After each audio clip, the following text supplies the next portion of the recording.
Johnny master వ్యవహారం మరో మలుపు తిప్పింది సోషల్ మీడియాని.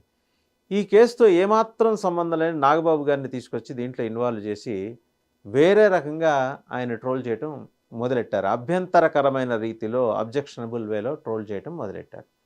కారణం ఏంటి? అంటే దీని వెనకాల కాన్స్పిరసీ థియరీ అయితే చాలా స్పష్టంగా కనిపిస్తుంది.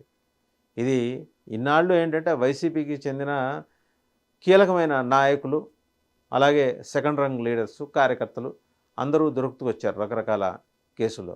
శ్రీకాకుళం మొదలెడితే శ్రీకాకుళంలో దువ్వాడ శ్రీనివాస్, విశాఖపట్నంలో మాజీ ఎంపీ, అలాగే సబ్సిక్వెంట్‌గా రాజమండ్రిలో ఆయన చంద్రశేఖర్ రెడ్డి గారు మాజీ ఎమ్మెల్యే.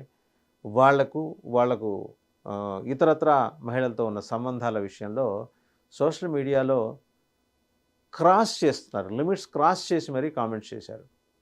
తెలుగుదేశం పార్టీ అక్కడ అడ్వాంటేజ్ తీసుకుంది కదా! అది మనసులో పెట్టుకున్న వైసీపీ